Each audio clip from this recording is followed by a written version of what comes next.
Ladies and gentlemen, welcome to episode 139 of the MTB podcast, presented and hosted by Worldwide Cyclery. I'm Jared. I'm Liam. I'm Trevor. That's right, the three amigos back in the house. We're back, baby. Jeff is, he's not feeling great today. He's recovering still kind of from his insane adventure race escapades, huh? He went too deep. That's right. So in this episode, we will discuss some interesting new products, some of the bikes and rides we've been enjoying lately, as well as some epic listener questions ranging from the weirdest thing we've seen on the trail to if you should store your bike upside down and everything in between. Wow. Let's talk about it. Pretty good. Upside down bikes. Upside down bikes, but you know what they say, keep the rubber side down. Sir. That's right. And that would be pretty good words of wisdom, but Zach's words of wisdom today: bad decisions make good stories. Create good stories for people around you. That's very fitting. So Zach's advocating for bad decisions. So wise. I guess so. But, you know, it is pretty fitting advice from a sage man such as Zach himself.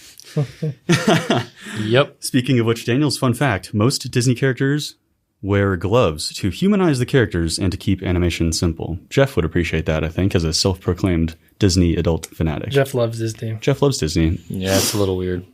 You know? That. Each their own. To each their own. Yes, that's right. And which leads us perfectly into our fantastic testimonial. The pod with Ken was fantastic. He's a smart guy, but not sterile and polished, and I like that. What SRAM has done for the biking world with things like World Bicycle Relief is a big factor in me using their products, not unlike Jeff and the crew with Trail One. I noticed Worldwide Cyclery is not discounting like the others. I'm guessing here, but I feel Jeff probably doesn't want to get into a pattern of discounting when things get weird. And I'm guessing Jeff still has an appreciation and affection for brick and mortar stores and doesn't want to screw them over. But if this is true, I really admire that. I've worked in bike shops my whole life and always thought online bike parts companies were the devil, not contributing to their communities. But after following Worldwide Cyclery on the socials and podcasts, I think you guys are different and just a bunch of rad dudes. John Brooks. Thanks, John. Thanks, John. It's really nice of you. You are correct. That is a major reason why we do not discount. Yeah, keep margins for everyone, not try to undercut the little guys, and, you know, hopefully everyone can make money in the bike industry. That's right. Give back to the community a little bit. Yep. You know, we got to put food on the table and stay afloat, and we're trying to do that. You know, we get back to NICA. Going off of what the first part of this comment about the last podcast with the SRAM CEO. It was great. I listened to that, and I thought it was super good just to hear his perspective. I've never heard of that guy before, and that was cool. He just seemed like a really personable guy, and having Jeff conduct the interview, Jeff's a really smart guy, and having him like as his own CEO ask another CEO questions was pretty interesting to say the least. So I was pretty stoked about that one. Yeah, definitely asking him questions that like we would probably never would have thought of. Yeah, you know, a little over my pay grade, you know. Yeah, exactly. And he just had like good answers, and I mean there were CEO answers. Like he knew what to do, what to say, but. Like it was almost politician talk, but at the same time, he was saying some really good stuff and it was super insightful. Yeah, with a little prying, he got some little more answers in detail. Like my favorite part was when he basically said that his favorite type of riding was like, you know, bike parks and riding chairlifts. And I was like, okay, my guy. Yeah. Like that's what I'm talking about. We get the truth. Speaking of bikes and rides we've been enjoying lately and bike parks and stuff. Liam, you just got back from Mammoth. I was in Mammoth. That's true. Over the weekend. This is true. It is true. You did some cool rides. No cap. What kind of bikes did you bring? No cap. That is no cap. For real. I brought my Yeti ASR and my Yeti ARC. Wow. Yeah. Get a load of that one. A SARC. Yeah, I didn't bring a trail bike. I really just wanted to go up and pedal. My buddy was racing moto, so I had a condo to stay at, and I was like, I'm going to go up and just get some big training days in at Mammoth. At the time, we were 2 weeks out from Downeyville. We are under 2 weeks out from Downeyville. Wow. So Trevor and I and Zach will be making our way up there next week. Sick. So yeah, it was rad. Rode some trails, did some big rides. The hardtail is surprisingly fast still. It's a good bike. Haven't been on a hardtail that was like set up for me in 9 years. So not even a modern hardtail. I test rode the ARC right when it first came out, and I had a Hefe. I guess I do take that back. Just for a minute. I had a Hefe for a minute, El Hefe, but I didn't really ride it too much. Mm-hmm. In the ARC, I kind of rode it, but the way that stock one was set up is a little too blurred for me. Yeah, with like what, 2.6 tires. Tires, right? and a 130 fork. So this one I set up mega ripping fast. You have that bike set up so proper. It's so fast. It's really just sick. meant for speed and speed only. It's basically replacing my gravel bike. Yeah, So, it's a glorified gravel bike, but it's a mountain bike. yeah, I got the bars cut pretty narrow. I've got a really negative long stem on there. I have Aspen ST tires, Maxxis Aspen STs, which is the fastest tire they make now, in the team casing, which is the paper thin casing, and I have a 38 tooth chainring. I feel like we should do a favor for the people and include some photos in the video of this bike because it's really sick. Yeah, I don't have any photos taken, but I will. What PSI are you running in those tires for the hardtail? I didn't really check them when I rode it on Sunday. But it's very Liam of you. Well, yeah, for sure. Not necessarily. I have these zip wheels on there with the tire whiz. And I have it set to the range, and I think I have it set to like 16.5 to 17.5 in the front, and like 18.5 to 19.5 in the rear, and it's flashing green, meaning it was within that range. Gotcha. So I just took off. So that's the beauty of the tire whiz, though. Yeah, you don't have to really go crazy about that because it's in the range. Yeah, it was in the range. That's so cool. It's kind of cool. I don't know how always useful it is. I guess it just saves you the time from checking. But I feel like if you're riding back like day to day, back to back, you don't have to check your tire every single day if it's in the same range. Because I always check my pressure every single ride. I usually do. Sometimes it's good and sometimes it's not good. So you just never really know. Yeah, you really don't. Yeah, that's actually pretty sick. Yeah, that bike was ripping fast. So it was pretty fun. Also, can we take a second to appreciate that you go to the fraction of a PSI when you check your tires? Like, I don't think I've ever heard of anybody else doing that. Precise data mechanic. I mean, sometimes 1 PSI is too low and one's too high. That's wow. Yeah, if you can feel that split the middle difference in half a PSI, that is amazing. I don't know if I can, but mentally I might. I would personally want to run the tire whiz just to see how much my tire pressure is changing based off the course of a day. Like lately in California, it's been extremely hot and starting rides very early when it's a moderate temperature outside, and then mid ride it's 100 degrees outside, and who knows what my tire pressure is, but it's probably way too high, and it'd be cool to adjust that mid ride or just know about it and not have to carry a gauge with you. You could just check your phone or have it on your Garmin even. Yeah, I haven't, because I guess I could check it on my phone because I don't have a Garmin head unit. I don't have like that viewable, but in theory, once you sit on the tires, they would actually go up in PSI, right? Because you are creating more pressure in them. So I don't know. It wouldn't really read like I was at 17.5 while riding. It would read probably more like 20 or 22 or something like that from the pressure I'm putting down from my body weight. You'd want to always check it without weight on the bike, correct, right? Yeah. Interesting. Because I've thought about like, some mountain bike racing or definitely gravel racing where you're like ripping and then you like, maybe you thought you got a puncture and then you can see it on the Garmin screen. I guess you could see it like slow leaking down from where you're at. But I would assume that the pressure in riding, that number would be varying a little bit. Yeah, as it'd be a good riding. test. I'd be curious to see that actually. I haven't fully tested that out, so that's kind of theory right now. But. Yeah. Never thought about that. Seems plausible. Seems plausible, absolutely, from a science perspective, absolutely. Yeah. Wow. What rides have you been doing, Trevor?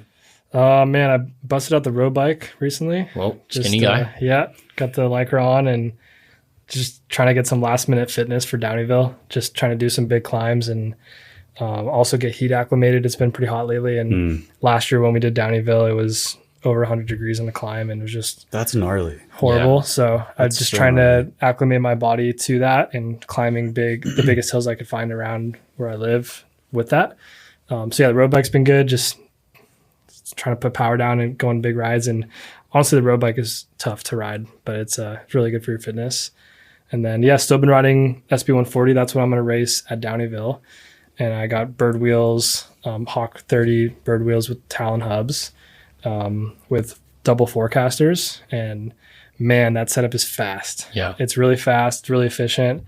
I saved 2 pounds over the previous wheel and tire setup I was running. So 2 pounds of rolling weight is huge. And man, can you tell a difference on the trail. It's incredible how much more speed you can carry and how much easier it is to pedal and up everything. That's so sick. I was kind of nervous about running the 140 at Downeyville. Everyone's running these crazy light XC bikes and no travel. And I was like, man, maybe I'm bringing a bazooka to a knife fight or something, But no, I think it'll be actually pretty sweet, and I'll be able to have a ton of fun on the downhill and still be okay on the uphill. So I've just been trying to cram in some miles, do a bunch of big volume right now, and then rest, and then in the Downeyville next week. Sweet. Yeah, you're just bringing a machete to the knife fight, exactly. Not a bazooka.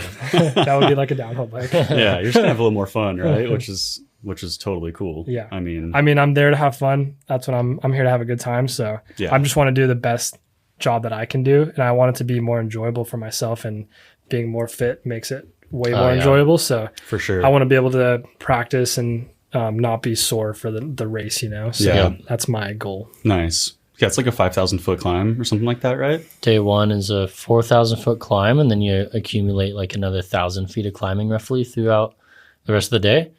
And you go down 6,000 feet on day one. Day two, you go down about 5,000 feet and you climb about 1,000 feet. Wow. So and it's kind of the best bike riding ever. It's last year when I did it, we did the practice day, and I was like, wow, that's the best bike ride I've ever done. Yeah, wow. we we literally shuttled to the top, and we shuttled to the top, but we did the XC course. Yeah. So it kind of like mixed the two. Mm-hmm. But I mean, it takes a while. It took us probably like an hour and a half, 2 hours to get down just by cruising and looking at lines and stuff. Mm-hmm. And Trevor's like, that was like one of the best rides I've ever done. Yeah. We'll just test you as a mountain biker in every single way you can imagine. Downhill, climbing, technical, speed, fast, flow, water crossings, like it's everything. Yeah. And it's all in one race, one weekend. So I appreciate that. I try to be as well-rounded as I can be for riding. And for sure. It's definitely a huge, perfect test of that. And yeah, pretty excited about it. Oh, I also just posted my Yeti ASR bike check. Nice. For Downeyville. So sick. There's a full blog up on the worldwide site with all the nitty-gritty little details of how I'm running that Downeyville and why. Wow. Yeah. Well, if I wasn't already super jealous that you guys were going, I'm extra jealous now because that just sounds like an epic time. It's my favorite week. It's a hard week, but it's fun. And we're kind of disconnected from social media a little bit too, like no service out there and camping out by the river and taking baths in the ice cold river and stuff. It's a good old time. Yep. Yeah. It's mountain biking. I love that. Core.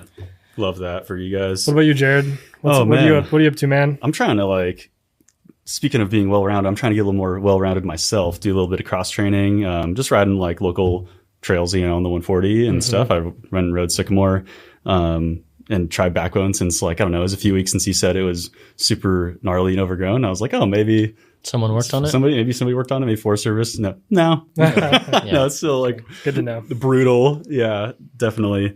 But yeah, bust out the road bike for a little bit. Went for a ride with my dad, trying to swim and get a little extra different workouts going in, doing some yoga and stuff like that. Nice. So yeah, it gets so hot here recently in Southern California and kind of the Western US, but you have to either ride super early, like 6 in the morning, 6:30 in the morning, or go on the road bike because it's a little bit more enjoyable. But if you get caught out there midday, it's can get dangerous, honestly. Yeah, it can. The road bike's nice because you're going faster, so it doesn't feel as hot. Right. You have more airflow. Yeah. You're not like that stuck, sticky mountain bike slow climbing where you're just baking. Until you're stuck in a canyon and it feels like an oven. Then you'll start baking. Yeah. I was going uphill hill and it was like that. And I was like, this is horrible. And then as soon as I crest the top and the ocean breeze hits you, it's like, yes, give me some more of that. Yeah. And then right into an overgrown descent. We're lucky to live so close to the ocean because it gets hot where we are, but you go a couple miles over the hill and man, it's like 70 degrees and beautiful. Yep. It's all the difference. It really is. Well, sick. Speaking of things that make a difference, Schwalbe introduces the new revolutionary click valve. Making a difference or maybe not making Yeah, I don't know. It honestly seems kind of cool. I need to try it. Yeah. So what Schwalbe did is it basically took from what it seems like, a new valve core system that can either be adapted to your Presta valve or ran as kind of their own. Basically, it looks like to me it adapts to their Presta valve. Mm-hmm. And you need a specific pump head for that as well? Correct. What it does is it almost combines Presta and Schrader styles with a unique fitting on the valve core head, I guess, where the pump would attach to. So you can basically put on this new pump head that just presses on click. Yeah. So you don't need to unscrew the little nut like you do on Presta, and you don't need to push on and like pull a lever to engage the valve core like you do on a Schrader valve. Right. So it's kind of combining the two and making a more seamless pump head. It sounds like you can use your existing pump head if you probably don't have like a screw-on like Lezyne type. Yeah, so you can still use a Presta valve,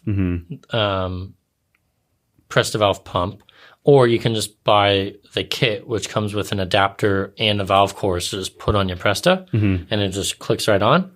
I don't know. I'm curious to see where this goes, and if it is actually better. They claim basically twice as much or 50% more airflow than Presta valve, but the Santa Cruz Reserve is 3 times more. It's like 3 times more, or something like that. I think the real question about all this is, does it still get clogged by sealant? That was my other thing, is it looks like it's going to be the same issue of clogging just like Presta would. Yeah. So in my head, it's not really fixing an issue. Yeah. But I also haven't got my hands on it. I've only read a press release and watched a video, which was in German and dubbed over in English. I wonder, I've never really run, I've seen it before, but run like a Schrader tubeless setup. I wonder how a Schrader valve would do with sealant getting clogged in there. Like, I think it's better. I heard it's worse. Really? You heard it's worse? Oh, all right. Because you can't, it's not as easy to replace a valve core in a Schrader valve, is it? Yeah, we do them on, it's the same. It's the same. We Yeah. do them on suspension every all the day. time. Oh. Yeah. Yeah, so. There you go. But I mean, yeah, who knows? I mean, I like how you can just pop a pump on there. Like, I don't like hate screwing things on, but it's just whenever the valve core comes out, that's just like the most annoying thing on the planet. Like that, or sometimes it's stuck. Yeah, or for it's sure. Like it bends. Yeah. Nothing worse than it bending. Oh, Then you can't really fully close it. And it's like you're kinda leaking. screwed. Yeah. Yeah. Besides unscrewing the Presta valve, there are plenty of pumps out there. Like Silca and a bunch of those ones make ones where you literally just press on the O-ring. So you don't have to do all that stuff. So Okay. it's not like that much further in technology, you know? Yeah. It but just again, like securely fastens on there, just like clicks on. I would like to try it and just see how it really works, and if it clogs more, worse. If it clogs more or less or the same. the same. Yeah. So yeah, that's interesting from Schwalbe. Yeah. Pretty Yeah, cool. I mean, they've definitely been trying things for years, right? They came out with Schwalbe Pro Core, which was a 2-valve system with like an inner tube, a smaller inner tube that you'd fill up, which almost would work as a I remember insert. And then you had your main valve, which would, inflate your actual tire.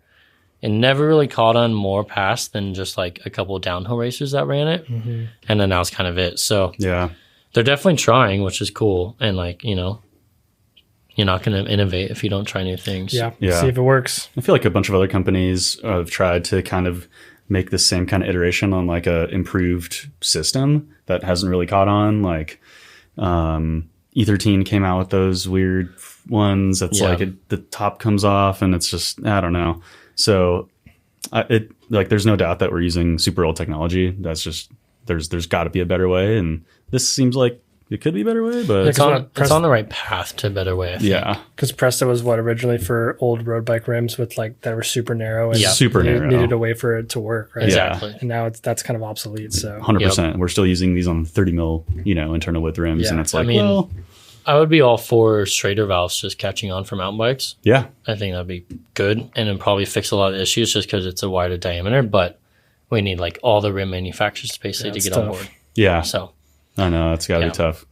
Or drill it out, which I don't know about doing that, like especially on a carbon rim or Speaking whatever, of drilling out, oh, speaking of drilling out, do you want to drill out the new Stumpy frame so you can run a mechanical drivetrain? I would love to.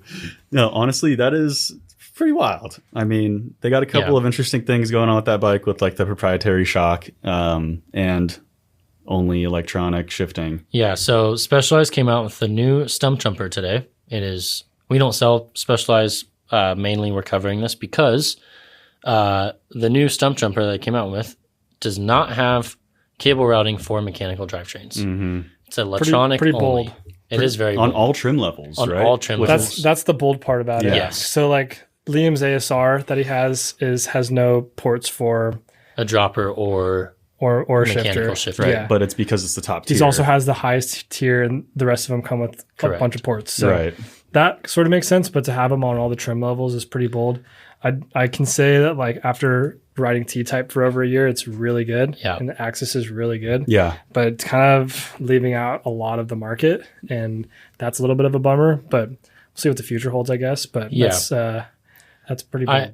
I would think that they don't have an alloy model out. So I would think an alloy model is soon to follow with mechanical routing. You'd hope so. And that would be your option. I think I really actually admire that Specialized usually offers alloy models, and they're usually quite good. They just released that new chisel and the new crux that are both DSW Dialucio Smart Weld. It's like high-end hydroforming alloy frames that are quite lightweight for being alloy. And I've always like admired those bikes that they make. I think that's honestly what probably 80% of us could ride, all of us included. Like, 100%. For sure. So, they always usually offer that alloy option, and just might not be immediately. Yeah. So that might be their, kind of Band-Aid for that. But yeah, it is a big step, bold step. Very bold. To go along with that, SRAM released a S1000 T-Type drivetrain today. That's right.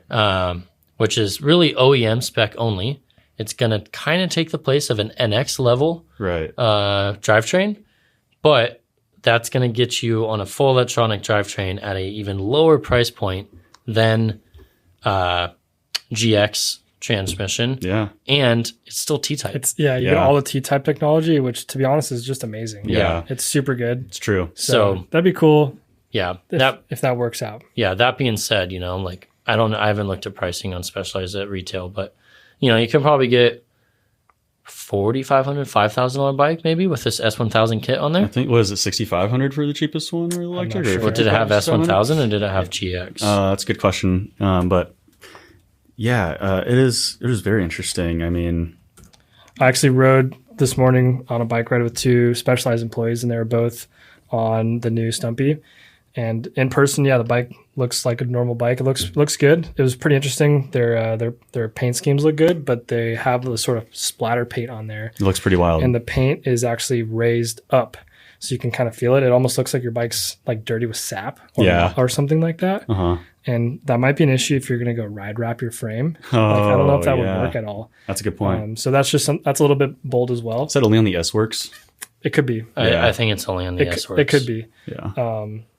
Yeah, their bike's pretty similar to my SB140, to be honest. It's kind of like a do-it-all bike, and you can kind of change setups more or less and have it work for different scenarios, and kind of a jack of all trades. Yeah. I don't know. I guess we'll see how many people are like converted to electronic, or there's going to be more believers and more people ditching mechanical. What I find most interesting is that obviously Shimano's just out of the picture, right? Yeah. So that's tough for now. Shimano's just like, no chance you're getting Shimano on that bike, which is very interesting. I mean, super interesting. So much market share. Yeah, and they're all spec'd with Mavens, I guess, right? Yeah. Most of them are spec'd with Mavens as well. Which again, like I have codes on my 140, SRAM codes, and I'm so impressed by those as well. They have more than enough stopping power. Yeah, and the Mavens have a ton of stopping power. I mean, I think codes would have been a better spec on that bike, but okay, so the cheapest Specialized does come with a S1000 rear derailleur, GX chain, S1000 crankset, what looks like an S1000 cassette for $5,500. So there you go. And I saw the S1000 cassette goes to an HG driver. That's right, HG, which is super interesting, not an XD. So that's just a kind of an aftermarket problem. If you bring your bike into a shop and want a better cassette, you got to get a new free up body as well. Yeah. So just a little more complicated. I think you can replace the rings as well in that too. Yeah, I was going to say. So kind of interesting. Probably super heavy, but again, you get the T-Type advantage in that, and I bet that would be pretty good for people who want that on a budget or for an e-bike or something like that. Yeah, I mean, if it wasn't that long ago, maybe a few years ago, where a $5,000 bike was like GX or mechanical. So now you're getting T-Type, which I mean, just a bummer though, in some ways though, because like Liam, you have a bike that's fully no batteries on it, like full mechanical bike, and it works amazingly. It's really positive feedback in the shifting, and you can travel with it with pretty much no issues. It's all mechanical, right? So just putting some extra cables, throw them in the backpack. They take up enough space, and it's gonna be pretty reliable. You're not gonna have a battery go out on you in the middle of nowhere, right? So I mean, I'm not really worried about electronic going out on me, but I do. My XC bike is so techy and so new technology that it's just kind of nice to have the polar opposite. Yeah. Hop on a bike, have this kind of pure raw ride, kind of balance the yin and yang of life. But I do actually enjoy having a bike that's just completely mechanical as far as, drivetrain and dropper post goes. So yeah, and if you're a casual rider, you can just go in your garage, pick it up, put air in the tires, and be gone. Yep. Whereas if you have a battery bike, this is something to worry about. Yeah, for sure. Something to be cognizant of, and for sure. Like when Lachlan Morton did the Continental Divide, his Axis derailleur went out. He went through 1 million water crossings, and who knows how old it was before then. But he was stuck, almost single speeding. He ended up wedging a spoke in the parallelogram of the derailleur and was getting 3 gears out of it. He could go down one, middle, or up one. So in that case as well, even if something really went wrong on it and you couldn't tighten down a mechanical cable, you could still kind of zip tie stuff around and jig it up a little bit more because there's not servo controlling how that parallelogram moves. So yeah, good point. Yeah. Anyways, that was just interesting, kind of new, quote unquote, innovation, or actually is it de-innovation? You're just removing something from the bike. So yeah, the real question is, if you put cables on it, are you drilling holes or are you zip tying your cables to the outside? I'll take a Dremel to any bike. No zip ties around the top tubes. Please don't do that. Yeah. Gosh, can you believe it wasn't that long ago where all bikes were like that? I saw a picture of a guy and it was all externally routed cables, and I was like, brother, ew. I don't. No, I'm just kidding. On a trail bike, again, I wouldn't mind it at all. It was actually more so the colored housings. Yeah. These people do that. I don't know. But each their own, right? You know how Deviate has that recessed top tube? That's pretty clean. That is a very clever solution. You don't really see it from the side, but it's still easy to change in a pinch. So yeah, true. Speaking of interesting things, and your podium gold fork, we were actually able to get our hands on a couple more forks because they all sold out in 5 minutes. So we still have a couple of gold podium forks on the website. It's like getting a ticket to Coachella. They sell out pretty fast. You know what? It's going to be better than Coachella. It's going to be way better than Coachella. Yeah, it'll give you way more stoke than Coachella will. Yeah. Coachella is temporary. The podium gold glory is forever. Forever. That's right. There's a couple 36s, 40s, and 34? Maybe. Yeah, I think maybe one more 34. Okay. Yeah, a couple forks left. I don't know if you guys are feeling that. Maybe check them out. Not going to last long. The new Grip X tamper is quite a weapon too. It's so good. Yeah. I'm actually super impressed by that still. Yeah. Well, should we jump into a listener question before we go for a break? Yeah, let's get a quickie. I'm currently in the market for a do-it-all mountain bike since I only have the room and funds to have one bike. I have been researching the Druid and it seems like it could be a great quiver killer. Would you recommend it? If not, what would you recommend? For background, I live in Pittsburgh, Pennsylvania, so a lot of short climbs and descents full of roots. I am currently on an upgraded Polygon Siskiyou D7. Nice. I do think the Druid could be a great quiver killer. That being said, it does have the idler, which, you might not want on your quiver killer, your one bike only, but you had it for a while and you rode it. You rode it everywhere. Yeah. If he's in Pittsburgh and there's a lot of routes, I think the Druid would be a perfect bike. That's for that. true. Yeah. Yeah. It's just gonna have traction over all that and for sure kind of just be really good for all those tech climbs and short climbs and just kind of jank. Yeah. I feel like it excels in that stuff. I agree. Which, in my situation, we don't have any of that out here. So that's why I was like, well, this is an amazing bike. It's just not extremely well suited to our terrain. Yep. So I think it could be the perfect setup for this guy, honestly, and you could take it to a bike park, any bike park on the East Coast. I mean, some of these guys are winning EWS races on Druid VT. Yeah. So, yeah, that's the proof is in the pudding right there. For Definitely. sure. Well, yeah. If I were to recommend 3 other bikes, actually, I'll recommend a handful more. Three others that we carry. Do it. Yeti SB140. Yep. I think it really suits that same kind of need. Mm-hmm. Then you could actually go Revel Rascal on the slightly shorter side of things, 130 rear travel, or you could do Revel Rail 29, how I have it built up, a little bit lighter. or a Banshee Titan. Oh, yeah. I knew you were going to say that. One. Banshees are pretty sick, man. Banshee Prime. Yeah, that's a 130 bike. That 135 bike is really good. Yeah. Ooh, really good. I'm going to throw 2 more out there. I think the new Specialized Stumpjumper is a great bike. Yeah. For everyone. Quiver Killer. Yeah. And the Trek Fuel EX. Oh, surprising, Liam. Yeah. Wow. I did not expect that out of you. Also, that Mondraker Rays was an amazing bike. Yep. I don't know if it's a Quiver Killer, but amazing trail bike. Yeah. Even with the headset. Bikes are so good nowadays from all companies all across the board. It's pretty tough to choose, to be honest. It has to be something kind of standing out that resembles to you that you're going to like to make you get that. Yep. Because you really are not going to get a bad bike. Yeah, I think out of all of those that we all just named, I think it's really which one fits your style, fits your budget. Yeah. Or do you live in the same state as the brand? Is that cool to you? You have support nearby. Yeah, exactly. Yeah, for sure. Do they make cool color schemes? The Banshee is all alloy. Some Revel doesn't make an alloy bike, nor does Yeti, but Banshee does. Is alloy like a must for you? Because I think it's a great option for trail bikes just to run alloy. You're never going to damage it. Yeah, especially in a super rocky place. Yeah. I would say if we had a Druid in our Lancaster location, you should go ride it, but I don't think we have it out there, so I'm sorry to say. I don't think we do. We might have some 140s, though. Yeah, that's and true. Rascals. So there you go. You could probably go over there and grab one and try it out. That's probably the best way to do it. If you've got a bike that you're interested in, you should go ride it and see if you really like it. Yeah, always demo if possible. Yeah, except for me. I just bought the Druid and I loved it.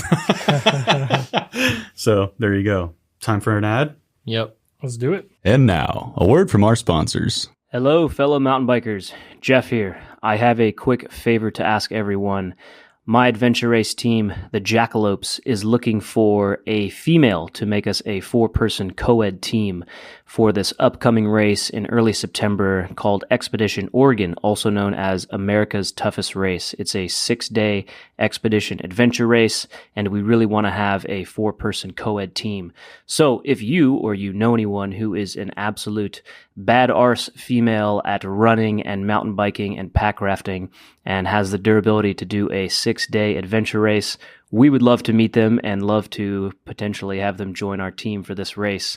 That's about all I got. I don't know what the guys just said about me in my last adventure race, but it only took me 10 days to slowly recover and not become a shell of a human. So it's a really fun sport. It's not very hard or taxing on the body. And, it's quite fun. Thank you. Goodbye. And now, back to the show. And we're back. I'm back. We're back. Whoa. We're back. We're back. We're back. And we're in sync. We're back. Listener question. What's the weirdest thing you have seen / witnessed on the trail? Liam, you first. It's always weird to come across a female peeing in the middle of the trail. Just I don't know why you want to step off 5 more feet. Anybody really, right? But I have seen that a handful of times, but I don't really think that's that weird. You're in the middle of nature, whatever. Yeah. I'll tell a little short story. Okay. So I was doing the Great Descent the other week, the bike race in LA, and I got past Red Box near Mount Wilson, and I started to go downhill. And there's no hikers up above, and there started to be some hikers. Well, I'm coming up on a hiker, and I was like, hey, hello. I did have a bell on. The bell wasn't very loud, but I had it on. And this dude was holding a boulder in his hand. And I was like, hello. I mean, I'm kind of racing, but we're on open trails, right? So I'm trying to be polite, but I'm also trying to get past this dude. Yeah. The dude turns around, drops the boulder almost on my foot. Whoa. And then I was like, whoa, dude, okay. And then he kind of scooted over, and I went to go past, and there's a massive rattlesnake in the middle of the trail. Whoa. And I almost stepped on it because I was trying to get around this dude, and I didn't really look down. And I almost stepped on it. And then I looked back at the dude. I was like, hey, brother, no warning. And I don't think he spoke any English. And he just kind of stared at me. And I was just like, all right, dude, well, I'm going to let this rattlesnake go by and I'm going to keep going. But I guess it wasn't really the weirdest thing, but it was a weird situation. Weird interaction. It was a really weird interaction. And I also was kind of racing. So I'm kind of out of breath and tired. But Yeah, it was just an odd, probably my most recent odd situation on trail. That is odd. Yeah. What about you, Jared? I thought a lot about this question, but really the only thing I could come up with was like seeing a gravel bike or a gravel rider on like a trail that's way too gnarly to ride a gravel bike on, and I'll be like, dude, what the hell are you doing back Best here? thing you can come up with? I thought a lot. Honestly, I'm the same way. I haven't really seen anything crazy. I've heard from friends about like seeing people on trail like doing the deed, but that's like, Oh, that would be funny. yeah, I haven't come across that. My buddy actually got it on GoPro, which was hilarious. No way. Yeah. I remember that dude at the canal plunge that we ran into, and that was on GoPro, right? At the water crossing. Oh yeah, spooked him? that's for sure the weirdest thing I've seen. This we're up in the middle of the mountains, like pretty deep, and going through this water crossing, and there's this couple, and I'm first, and I kind of come up to them and say, hey, like I scared them a little bit, and the girl got scared, and there were two like gypsies, and they must have just been hiking or camping out there. And I forgot what he said, but he said something like a wizard would say from from Lord of the Rings. From Lord of the Rings. Like Yeah. he just said something like super intriguing. He was for sure on some substances. And it was just, that was really random. And I was like, all right, man, you're having probably a better time than me right now. I got it on GoPro as well. Yeah. That's awesome. Yeah, that's about it for me. Everything else has been pretty normal. Just seeing random people in random places, I guess. Yeah, animals, people, Not too many snakes or anything really. Yeah. Yeah, I mean, that's crazy. not weird to me, though. Like, Yeah, that's normal. that's pretty normal for us. If I don't see a snake during the summer on a ride, it's like, whoa, that's different. Yeah. I haven't seen one yet this year. Not one. Mm-mm. Wow. I saw 4 on a ride 2 weeks ago. I was expecting to see some this weekend because it was so hot. Yeah. I didn't see Yeah. any. I've even seen them on road rides, Just just seen a lot of snakes. on the road. Yeah. Yeah. Danger noodles. Got to watch out for them. Danger noodles. Break for snakes. Break for snakes. Yep. Liam, you want to read the next one? What was your first bike purchase? Like, you saved up your own money to buy it, and why? I guess, why did you buy that bike? It's a great question. I guess I'll go. Go for it. Well, my first real bike purchase, this was back when I was in college, and it was a 2007 Santa Cruz VT Free. Whoa. Yes, it was pretty sick. Kind of like, it was almost like a cross between like an enduro bike. I'm pretty sure it still had like a 2x, what had like a dual crown fork. Bikes were super weird back then. They were not really like dialed in. It was all black, pretty sick. Marzocchi 888 fork on it. Fox coil. It's pretty sick. See if I find a photo of it. Saved up my own money to buy it because I had my dad's hand-me-down giant AC Air. That was like a 2002. We're getting real long in the tooth, and pretty beat. And yeah, so that's why I bought it, and it was pretty sick. I think I bought it at a bike shop called Rage in Scottsdale. I don't know if you guys have ever been there, but they had like a little used bike section, and I found the Santa Cruz, and it was like perfect shape, and I was like, this thing is sick. I think it had like Hope brakes and all that good stuff. Yeah. It's pretty cool. Damn. Yeah.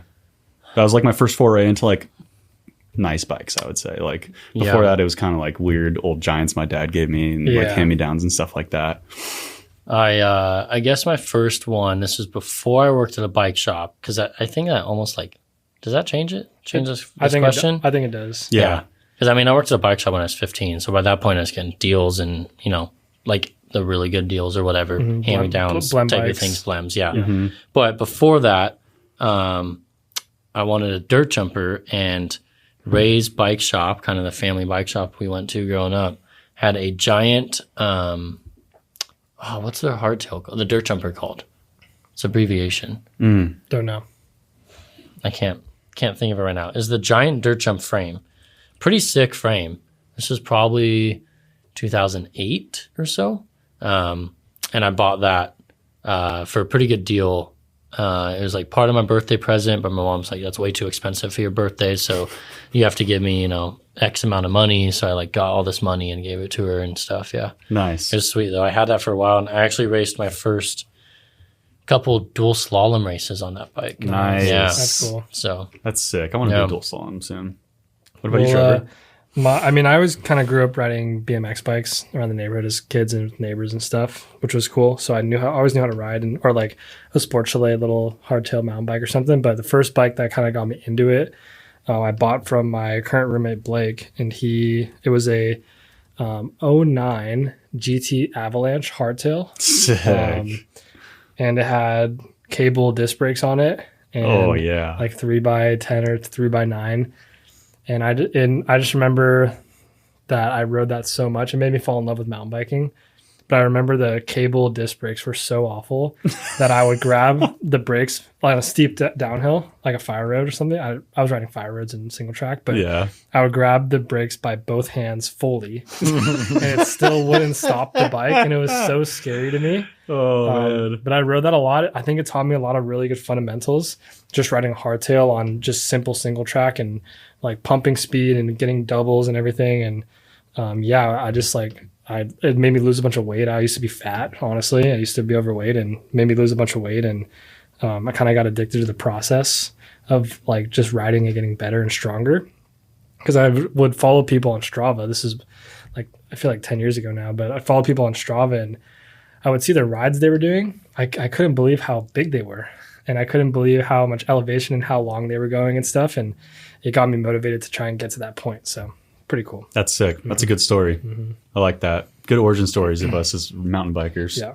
And now we're spoiled rotten. Right. I can relate to the feeling of the brakes. The first time I ever went to Mammoth, I was probably like 11 years old. Yeah. And I had a bike with like V brakes, like rim brakes. And I was going down, whatever, is that McCoy, where you drop in to McCoy a lot, like your mid-mountain or so? That's mid-station. Mid-station, yeah. McCoy station. And I just remember like pulling brakes into the bar and just like not stopping, just like, I would love nicer brakes. Yeah. I looked it up. It's called the Giant STP. Nice. And I do remember that bike had V brakes, and I converted it to disc brakes with an old Juicy. V-brake dirt jumper? Yeah, V-brake dirt jumper. Dang. But it had disc brake mounts, so I converted it to a disc brake bike. That's pretty sick. I guess cable brakes make sense on a BMX bike in case you want to run like a gyro or something like that. I think for both me and Liam, like those were before we both started working at a bike shop, and pretty naive to all that stuff. Like didn't know how to work on bikes or what bikes, like at least for me, I didn't know like the levels of different bikes or anything. So it was kind of cool to just get like fully introduced to that world from that. For sure. Yep. Sick. Wow. What a great question. Thanks for taking us on a trip down memory lane. Yep. What's something you carry with you on a ride that has saved your butt in a pinch? Mine was an Ace wrist brace that I had shoved into my first aid kit. I was able to ride 5 miles out of the trail with a sprained wrist. Without it, I would have had to one hand push my bike back. Well, in my backcountry pack, I do have a little first aid kit, which, always is good to have. But in that, I make sure it has athletic tape, which kind of works as the same as you have a, wrist or a broken bone. Can really kind of tape it up and kind of secure that so you can get out of there. Like a KT tape type thing? Yeah, it's just athletic tape, just like the white kind of thick tape. Yeah, got it. And got to have the toilet paper. Oh, literally saved your butt. Literally saved the butt. Saved a sock, Oh, yeah. But yeah, you got to have the toilet paper if you're going far out there. It's honestly really smart. Yeah. Coming from a guy who's had to sacrifice an article of clothing before. Mm-hmm. Yeah. I would say something that has saved me is Masterlink on multiple occasions. And I would have been stuck, 10 plus miles out in Sycamore or something like that. Yeah. Something that I bring in my pack now, just from experience, is just a little bottle of Stan Sealant. I've gone on rides, smart. Not really from me, but from my friends who haven't checked like tires in a while or whatever. And tire keeps on going flat, put air in it. Like if you have a pump or anything and it still keeps on going flat, get a thorn in it, keeps on going flat. Just put a little bit of sealant in there. Goes a long way. And also just a multi-tool. Man, that saves so many problems. Yeah. Good multi-tool with a chain breaker. Mm-hmm. Yep, you need that. Got to make sure it has a chain breaker or have a small chain breaker and a multi-tool. But yeah. Funny story about sealant. So when I was up in Morro Bay with my buddy, he actually rides a Ranger that I sold him a couple years ago. And he's like still in the same tires, and they like are weeping sealant out the sidewall. And he's like super busy. He's got a toddler and doesn't have a lot of time to work on his bike. And he was like, yeah, tires are going flat. So I pump them up to like 25 PSI, and it's usually enough to last me until the end of the ride. I was like, wait, what do you mean? He's like, yeah, they're going flat by the end of the ride. I was like, dude, you need to swap your tires like right now. We're finishing the ride like 2 hours later. His tires are flat. That's just asking for a problem. It's like, dude, how do you live like this? How long have you been living like this, man? Like literally a couple days later, he's like, okay, I'm ready to pull the trigger on new tires and stuff. I was like, okay, Thank you. That's funny. I also think like having like just a couple zip ties and then some like Gorilla Tape. I always wrap Gorilla Tape around the CO2. That's a good call. It just will save you so well. Like just in a pinch, just to get home. You know? Yeah. Both of those are a must. Zip ties, CO2, Gorilla Tape. Yeah. All good things to have. Tire boots, tire plugs, tire boots. Oh yeah. Tire boot. Like to patch. Well, to kind of like, if you have a big slice and you have a tube, you're not going to fix it anyways. So tire boot, I still have them left over from this, but I'm sure you could probably go to any bike shop and ask them for a really old, worn out road bike tire, cut off the bead, and it is a perfect tire boot to put inside of a mountain bike tire. Yeah. The bead of what? The road bike tire, yeah. Oh, really? So you just have like basically like a 23 or 25 width road bike tire that's kind of worn down. So it's still pretty thick rubber, but yeah, you cut that thing to like maybe 2 inches by 3 inches or so. Yeah. And it's the best tire boot. If it takes up nothing, put it right against your spare tube. And it's going to be thick too. And it's going to be thick. And it's going to be good. Nice. So The more you know. yeah. Look at that. Tech tips from Liam. Trevor, you want to read that next one? I should have my own podcast. You should. Gosh, that's so funny. During periods when you are not riding your bike, do you ever recommend periodically storing the bike upside down? Saw another YouTuber recommend this because it helps with fork oils drain to the top and keep the foam ring saturated. Is this a thing? Something that you practice? Thanks so much. Well, I actually did see the owner of Push Suspension in a video saying that all him and his coworkers at the top of a trail will push their bike up on one wheel and kind of bounce it upside down to like soak the foam rings real quick right before they drop in. Okay. And so there's a noticeable difference. Really? He said you'll look like a total goon doing it at the top of a trail like that. But who cares, right? Yeah. I like that actually.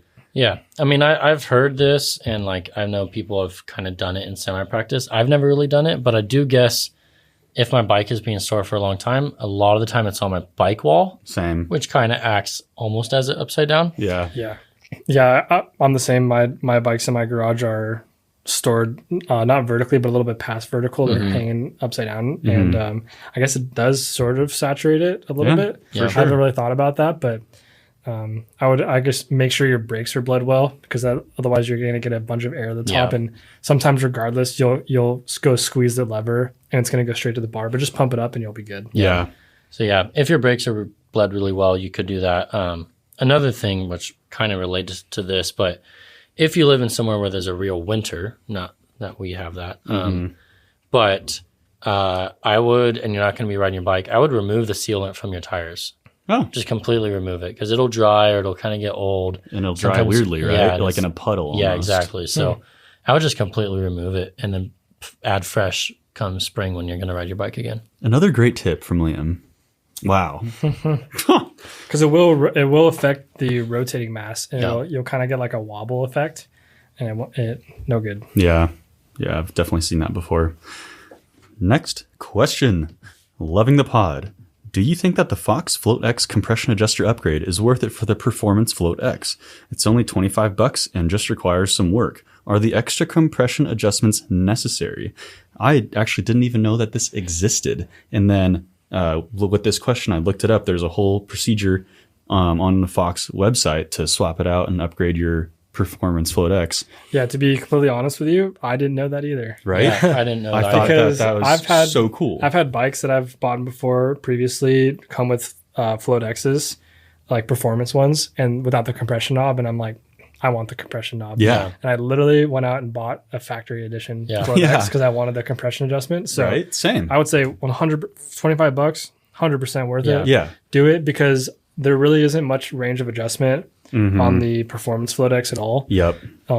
Just there's like a climb, switch, and rebound, right? Yep. So to have some compression adjustment is huge on that. Yeah. And that is a really good shock as well. I really like that shock. Yeah. And if you're like mechanically inclined, I mean. Yeah, it doesn't really look all that hard. I'm looking at it now. I in my head when I first read this, I thought that it might require you to basically unbuild the shock and let the nitrogen charge out of it because that's what you often have to do to mess with damper stuff. And it looks like you don't have to do that. If you don't have to do that, go for it. If you do have to do a nitrogen charge, maybe not worth it. Yeah. But yeah, I would completely do it if it is as simple as this procedure makes it seem. So Yeah. It'd be a fun project. Probably would only take, 2-3 beers. I was gonna say an hour tops. Yeah, 2-3 beers, pretty close. Good for Fox for making this even a thing, right? Because they could like make so much more money and have people just buy the factory edition shock. It's a couple $100 more or whatever, and you just get a Kashima coat, and that's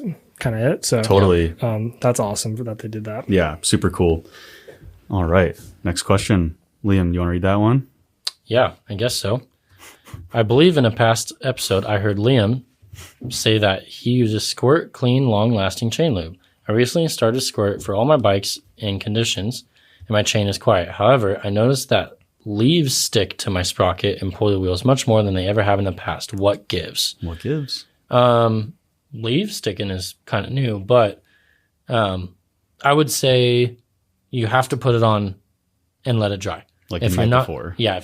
Yeah, night before is best case, if not hours before. But if you're not doing that, you're not going to get the full benefits from the Squirt, and you might as well just use an oil-based lube. Mm-hmm. Put it on, fully coat it, let it dry, do a second coat, let it dry.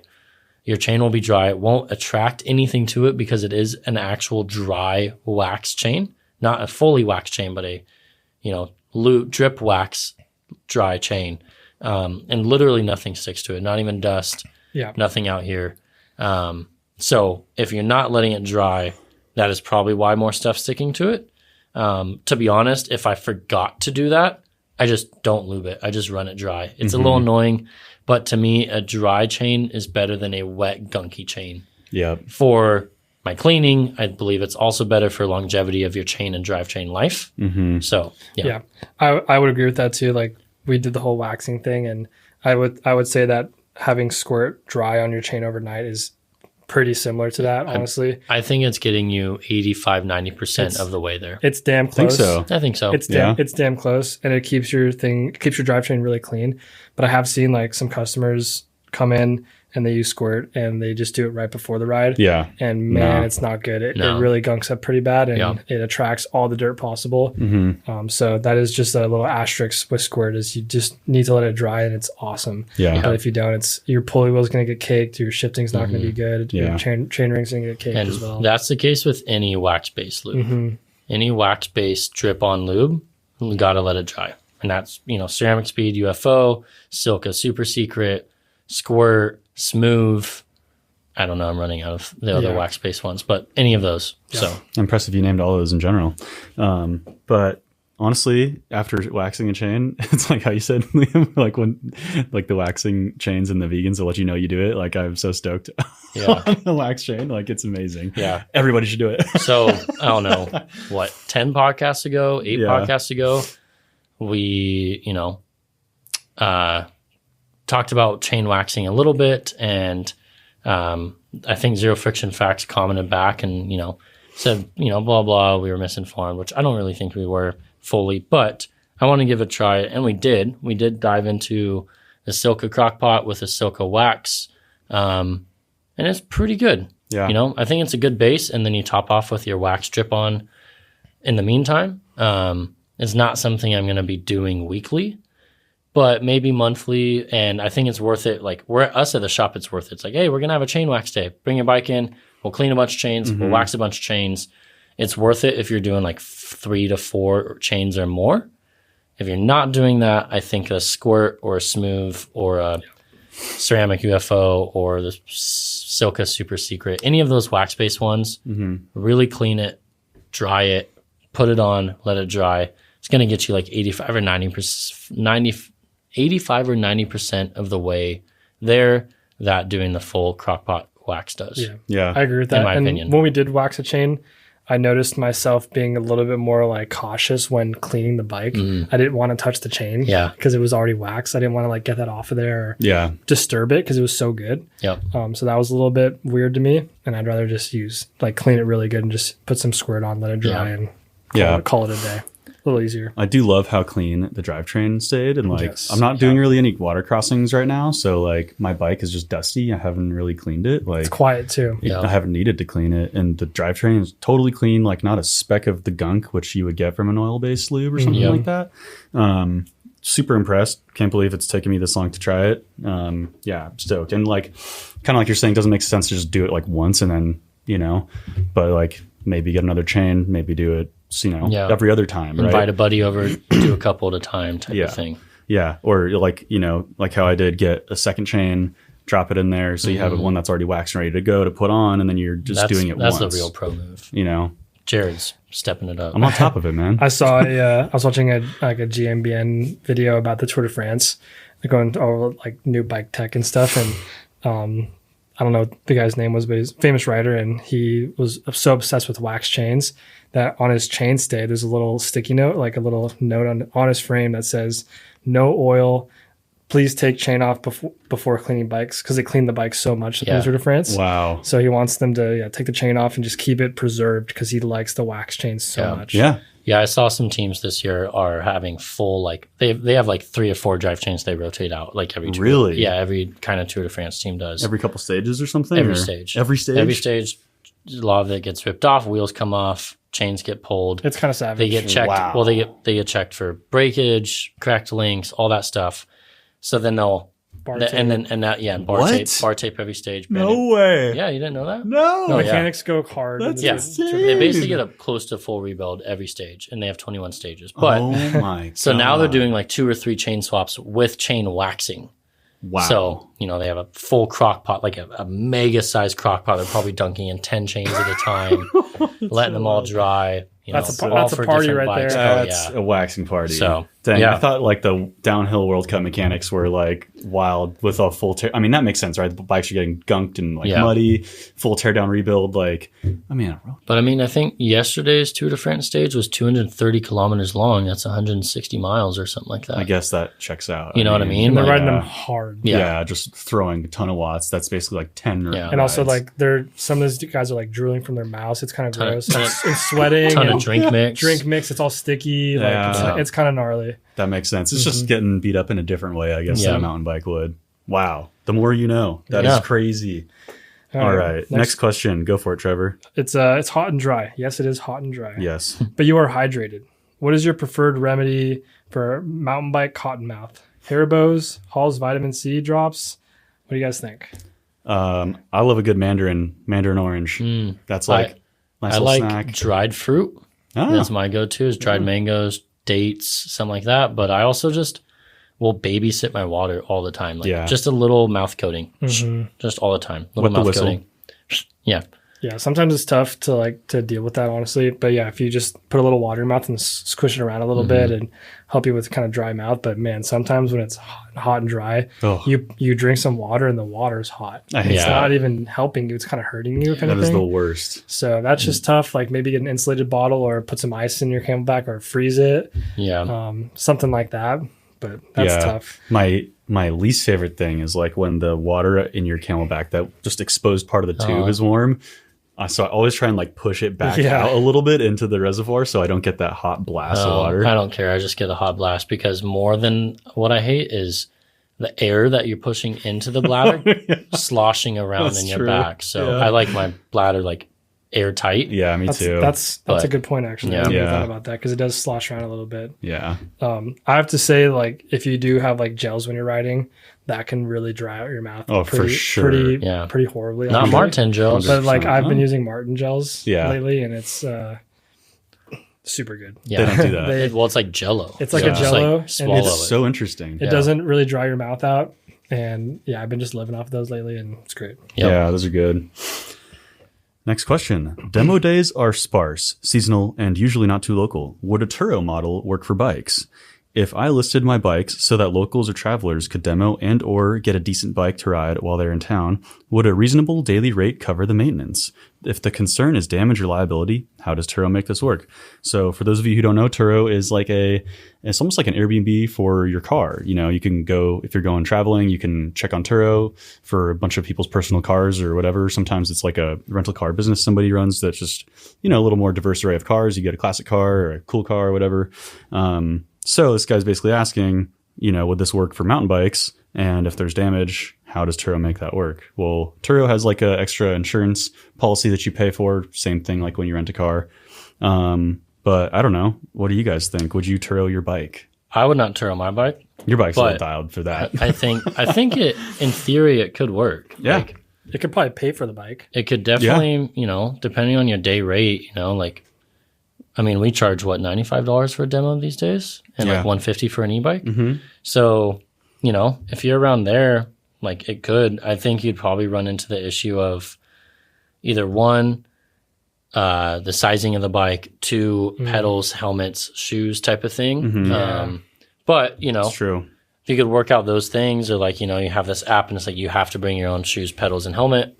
I don't know. Maybe it could work. Yeah. Yeah, it's not a bad idea. It's interesting. I think I would just get the most like indestructible bike out there, like just a full alloy bike, aluminum wheel set, alloy everything, no carbon anything, and just like thick tires. Just make sure that like the bike's not going to get damaged from just like someone sending it. It inevitably will, right? Yeah. Yeah, that's the thing. It's tough. It's kind of nature of mountain bikes. On the other side of things, my concern would be as a consumer renting a bike that is not safe to ride. Yeah, just like how dialed is it? Is it tuned up? Are the bolts tight? That's exactly. True. Yeah, that's tough. It's not, it's not a car. It's not a vehicle, yeah. And the sizing thing is also a big deal too, because anyone can drive a car, but not anyone can ride a specific style bike or size bike, Yeah. And with Turos, you kind of get the same experience. Like I most recently rented one to drive down to Orange County.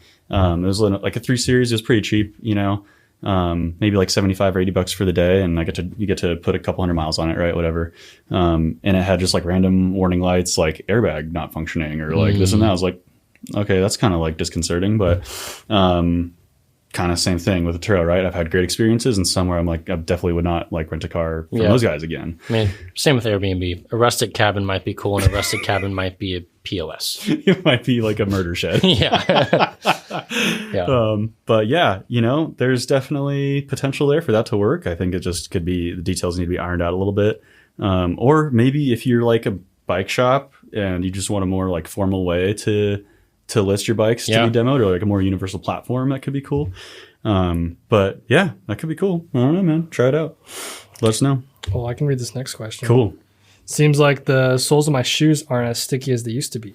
Is this normal? Am I imagining this? If they have lost their grippiness, can anything be done to revive the grip? My flat pedal shoes are Crankbro Stamp Trail Lace Flats, and I absolutely love the fit. They're about 2 years old. Also, a couple months ago, I bought a set of clipless, i.e. clip-in pedals, and shoes. Mallet Crank Brothers Mallet E-pedals with a pair of Crank Brothers Mallet Lace clip-in shoes. Nice. The soles of the new shoes do seem tackier than my 2-year-old flats. Well, 2-year-old mountain bike shoes are... That's an old mountain bike shoe for sure, depending on how much you ride. And yeah, rubber as a whole, all rubber, usually gets harder or softer, depending. But most rubber gets harder with age. Tires, quality, tires are 2 years old. They're not going to be as sticky as they were when they're new. Grips, sometimes they get harder. Sometimes they get that sun-damaged, mushy gooiness. So yeah, I've never really thought about it, but I would assume shoes are very similar.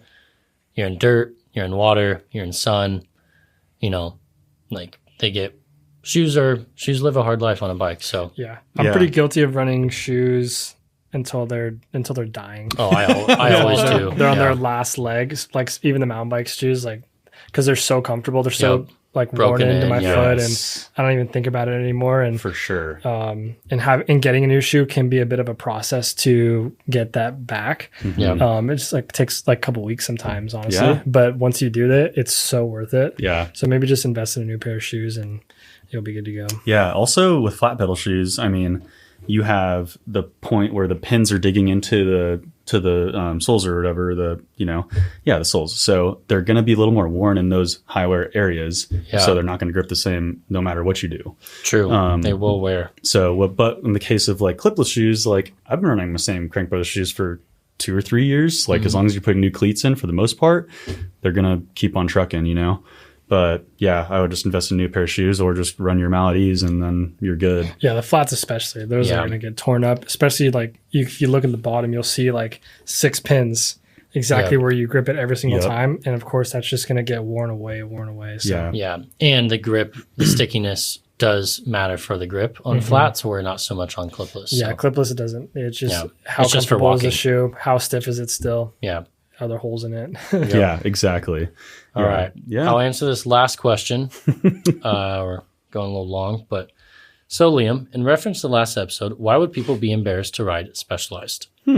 I don't know if I fully said that. I might have. I don't remember what I say on this podcast. Maybe just made a little joke or something. Under the breath. It's not so much be embarrassed. I just said how good the new Specialized Stumpjumper is. Yeah, I do think it's a great bike. I am in the privileged position to where I can choose what bike brand I want to ride because I identify with the bike brand. I like the niche brands, the smaller brands, the brands that are innovating and supporting the industry. And I don't want to ride a big box brand, i.e. Specialized Trek, so on. Santa Cruz might even be approaching that big of a market, right? They're getting there. Yeah, for sure. There. I mean, it's just more of a personal opinion. I think it's really cool that, the likes of Revel or Banshee or these smaller brands can make a bike that literally goes head to head with the biggest bike brand in the world, Specialized. Yeah, for sure. It's more or less, I just want to choose the brand that I want to support. In the industry, I become friends with them. I like that stuff. And they're also supporting the industry. They're not discounting bikes. They're not overselling bikes. They're holding margins.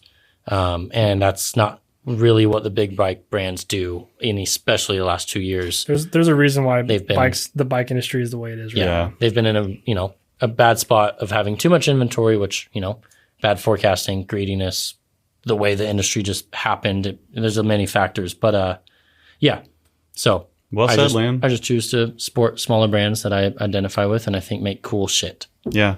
And if we weren't in the industry, maybe we would ride Specialized because they offer great value and great product. Obviously, I'd probably ride a Common Saw. Personally, that's a good one too. Alloy, great, affordable. Yeah, banging bikes. Bang.